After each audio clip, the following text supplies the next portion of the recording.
luar biasa. Pak Anies Baswedan ini yang kedua kali datang ke SDN Ragunan 8. SDN Ragunan 8 ini Pak Anies kalau difinalkan bilangnya sekolah Pak Anies ya gitu Pak. Jadi mentang-mentang yang meresmikan adalah Pak Anies, jadi jawabannya oh itu ya sekolahnya Pak Anies. Wah, luar biasa ya. Jadi sekolah SDN Ragunan 8 ini yang luar biasa, ada 6 lantai kalau tidak salah, jadi seperti ini gitu ya. Memang bahkan saya baca Pak Anies itu ada indikator kota global cerdas, diantaranya adalah sekolah yang lingkungan bersih, nyaman dan berawasan gitu. Dan tepat sekali setelah Pak Anies dari Gubernur Jakarta gitu kan, itu muncul Pak Kepala Sekolah yang saya hormati, Pak Walan, Mas Danang, Ketua Umum. Sini udah pindah. Gimana nih Pak? Pak Jamal ke Danang ini pindah. Jangan suka gonta-ganti kursi Pak. Pak Danang saya hormati, Pak Jamal dan teman-teman guru semuanya. Jadi saya senang sekali bisa hadir di sini. Saya ingin ngobrol seperti judulnya. Oke?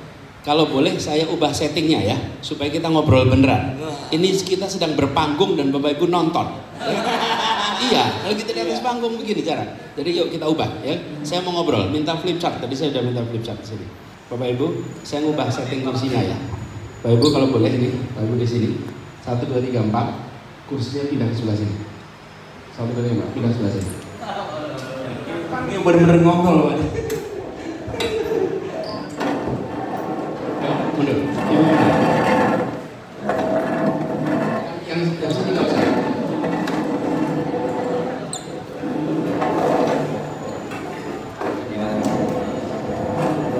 Yang di sini biar.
Generasinya itu tadi 135. Tapi kita akan siapa itu kan? Karena anak-anak kita usianya berapa? Dan terjadi perubahan yang luar biasa. Anaknya abad 21, gurunya abad 20, ruang kelasnya abad 19. Cara mengatur duduk tadi itu dipraktekkan sejak abad 19.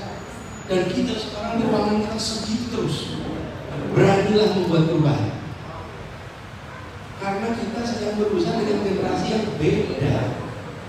Berani. Jadi Bapak Ibu sekalian, jangan takut dengan perubahan. Kebanyakan ini kita nggak usah bikin perubahan, kan? Terus apa yang terjadi? Inilah ngobrol. Kalau tadi itu manggung, ya, bicara dari dua model. Dia bicara satu sebagai performance, dua sebagai presentation, tiga sebagai conversation. Yang dua pertama itu di depan bicara. Yang ketiga converse, mana yang paling efektif? Conversation. Nah, jadi saya usul sekalian untuk kita melakukan keberanian perubahan di ruang kita semua. Itu yang kedua. Ini boleh catat ya. Lanjut sudah ada komitmen acara berikutnya. Jadi saya titip soal ketepatan waktu itu penting sekali.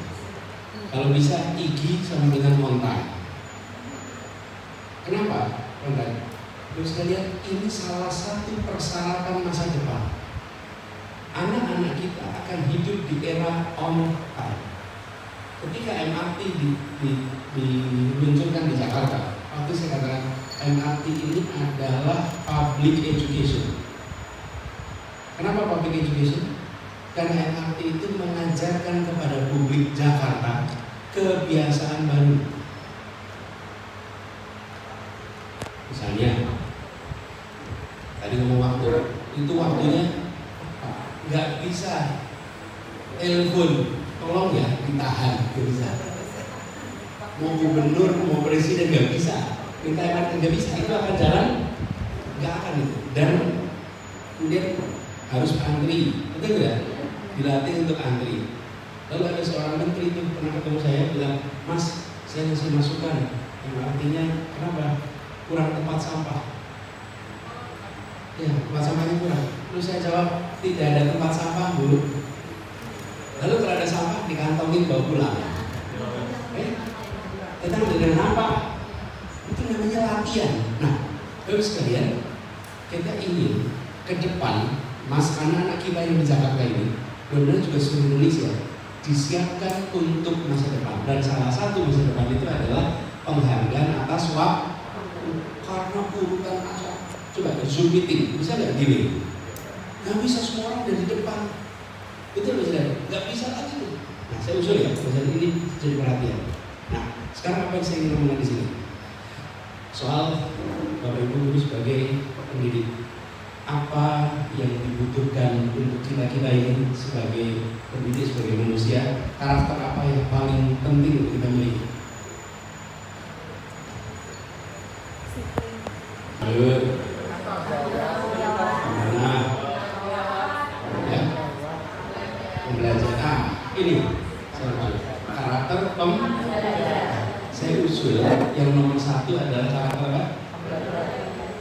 Pembelajaran.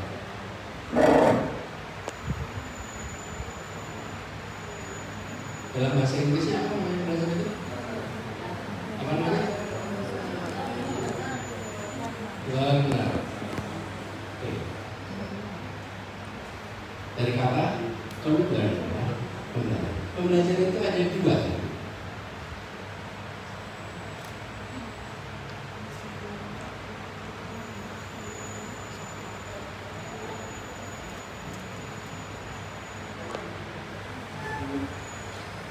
Ada dua. Apa itu? Learn dan unlearn. Yang nomor satu gampang, semua tahu kita. Yang kedua, unlearn. Unlearn itu apa?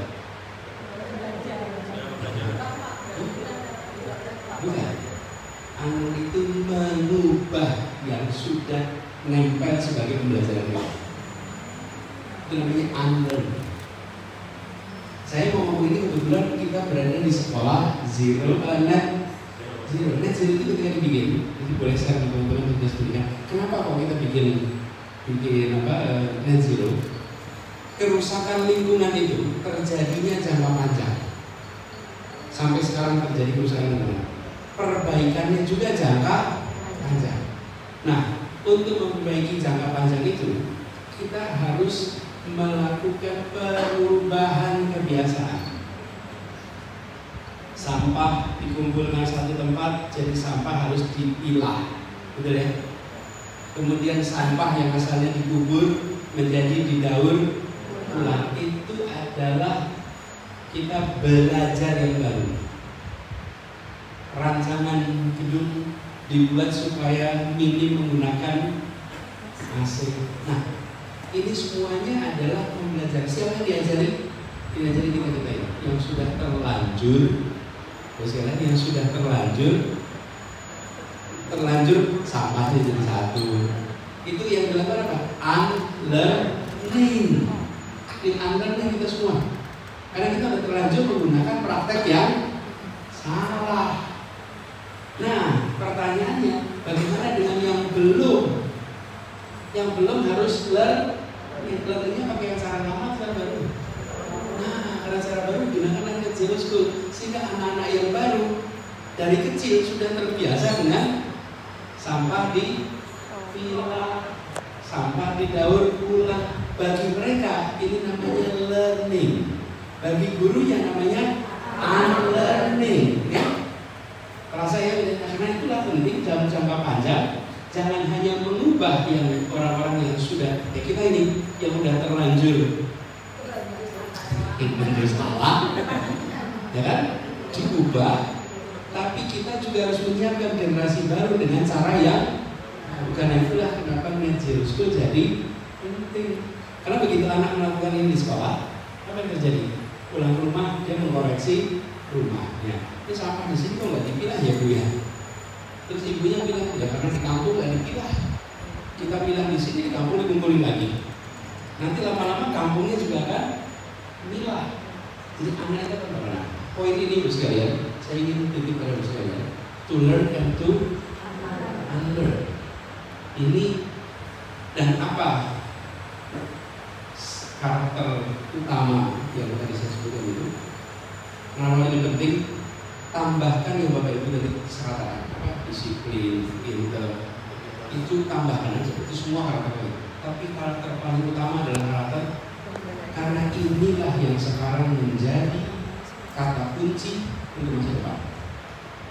Dulu bangsa-bangsa disebut bangsa modern, negara maju. Ada negara pertama, negara kedua, negara ketiga, ya kan? First world, second world, third world. Ada developed country, ada developing country, ada less developed. Hari ini kriterianya apa? Learning nation. Negara pembelajar. Jadi kalau Bapak Ibu ngecek Singapura, kalau mengatakan dirinya bukan negara modern, tapi negara pembelajar. Nah, pembelajar itu mau dua-duanya ini. Nah, kita biasanya kalau jadi pembelajar itu maunya pertama aja Bu.